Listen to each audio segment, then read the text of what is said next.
Hi friends, welcome back to me channel. இன்றைக்கி நம்ம சேனலில் ஒரு காய் வச்சு தான் ஒரு அல்வா பண்ண போகிறோம். இந்த அல்வா பண்ணுறதுக்கு நமக்கு டைம் ஒரு 10லேருந்து ஒரு 15 நிமிஷத்துலேயே நம்ம ஈஸியாக ரெடி பண்ணிடலாம்.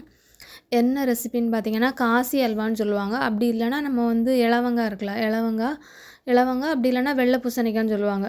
எங்கள் ஊர்லலாம் இலவங்காய் அப்படி தான் சொல்லுவாங்க. அதை வச்சு தான் இன்றைக்கி ஒரு சிம்பிளாக ஒரு அல்வா தான் பண்ண போகிறோம்.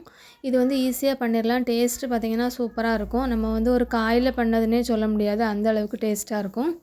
இப்போ நான் இன்றைக்கி ஒரு துண்டளவுக்கு நான் இலவங்காய் எடுத்திருக்கேன். இது ஒரு 300 கிராம் அளவுக்கு இருக்குது. இதை தோலெல்லாம் ஃபஸ்ட்டு எடுத்துடலாம். தோலெல்லாம் எடுத்துகிட்டு நம்ம சென்டரில் கட் பண்ணி அதில் இருக்கக்கூடிய வித்து எல்லாமே எடுத்துடணும். ஃபஸ்ட்டே நம்ம காயை வாஷ் பண்ணி எடுத்துக்கிடணும். அதுக்கப்புறம் ரெண்டாவது நம்ம வாஷ் பண்ண மாட்டோம், அதனால தான். இப்போ கட் பண்ணிவிட்டு இந்த உள்ளாடி இருக்கக்கூடிய சீட்ஸ் எல்லாமே நம்ம ரிமூவ் பண்ணி எடுத்துடலாம். எடுத்ததுக்கப்புறம் நம்ம ஒரு காய் துருவக்கூடிய இதில் வச்சு நல்லா துருவி எடுத்துக்கலாம். இந்த மாதிரி துருவி எடுத்து பண்ணும்போது அந்த அல்வா நல்லா அந்த டெக்ஸ்சர் பார்க்கவே நல்லாயிருக்கும், அதனால தான். இப்போ எல்லாத்தையுமே துருவி எடுத்தாச்சு. துருவி எடுத்ததுக்கப்புறம் இது பார்த்திங்கன்னா எனக்கு 1 கப் அளவுக்கு இது இருக்குது. நம்ம அளந்து பண்ணும்போது தான் அந்த சீனியோட அளவு நமக்கு கரெக்டாக இருக்கும், அதனால தான். இப்போ இது 1 கப் இருக்குது. இதை எடுத்துடலாம். எடுத்துகிட்டு என்ன பண்ணணும்னா, நம்ம ஃபஸ்ட்டு புழிஞ்சு எடுத்துக்கிடணும். நார்மலாகவே இதில் நல்லா வாட்டர் கண்டென்ட் அதிகமாகவே இருக்கும். அதனால் ஃபஸ்ட்டு புழிஞ்சு இதை தனியாக எடுத்துடலாம். ஆனால் அந்த தண்ணியை நம்ம யூஸ் பண்ண தான் போகிறோம். ஃபஸ்ட்டு இதை இப்படி புழிஞ்சு தனியாக எடுத்து வச்சுருங்க. இப்போ இது அப்படியே இருக்கட்டும். அடுப்பில் ஒரு பேன் வச்சுட்டு இதில் 1 டேபிள் ஸ்பூன் அளவுக்கு நெய் ஊற்றிக்கிடலாம்.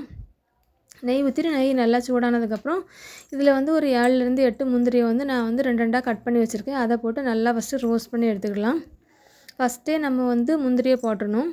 உங்களுக்கு வேறு ஏதாவது நட்ஸ் வேணுன்னா வேறு ஏதாவது நட்ஸ் கூட இதில் போட்டுக்கிடலாம். இதை ரோஸ்ட் பண்ணிவிட்டு தனியாக எடுத்து அப்படியே வச்சுருங்க. இப்போ இதே பேன்லேயே நம்ம துருவி வச்சுருந்த இலவங்காய் அதை இதில் போட்டுக்கிடலாம். இதை போட்டுட்டு பார்த்திங்கன்னா லோ ஃப்ளேம்லேயே ஒரு 2லேருந்து 3 நிமிஷம் நல்லா வதங்கணும். அந்த காய் இதிலே ஓரளவுக்கு வெந்துடணும். நம்ம நெய்யிலே வதங்குற மாதிரி நல்லா வதக்கி எடுத்துக்கிடணும். நல்லா மிக்ஸ் பண்ணி விட்டுக்கிட்டே இருங்க. தீயை அதிகமாக வைக்கக்கூடாது. அப்போ தான் இது நல்லா வதங்கி வரும். இப்போ நல்லா வதங்கிட்டு இப்போ நம்ம புழிஞ்சு வச்சுருந்த தண்ணி இருக்கும்ல, அந்த காயில் உள்ள தண்ணி அதை இதில் ஊற்றிக்கிடலாம். இந்த மாதிரி பண்ணும்போது அந்த காய் நமக்கு ஃபஸ்ட்டே வெந்துடும். இதுக்கப்புறம் இந்த பச்சை வாசனை மட்டும் நமக்கு போனாலே போதும். இது ஒரு 2லேருந்து 3 நிமிஷம் நல்லா கொதிக்க வச்சுருங்க. இதுக்கப்புறம் லைட்டாக நான் ஃபுட் கலர் ஆட் பண்ணுறேன். நீங்கள் ஃபுட் கலருக்கு பதிலாக குங்குமப்பூவை லைட்டாக தண்ணிலேயோ அப்படி இல்லைன்னா பால்லையோ மிக்ஸ் பண்ணி கூட இதில் போட்டுக்கிடலாம். இப்போ போட்டுட்டு நல்லா மிக்ஸ் பண்ணிவிட்டு ஒரு 5 நிமிஷம் நல்லா மிக்ஸ் பண்ணி விட்டுக்கிட்டே இருங்க. இதுக்கப்புறம் இதில் ஒரு 5 டேபிள் ஸ்பூன் அளவுக்கு சீனி இதை போட்டுட்டு சீனி போட்ட உடனே கொஞ்சம் அது நல்லா லூஸான மாதிரி இருக்கும். நல்லா தண்ணியாக வந்த மாதிரி இருக்கும். ஏன்னா அது போட்டோடனே அது எல்லாமே நல்லா மெல்ட் ஆக ஆரம்பிக்கும், அதனால தான்.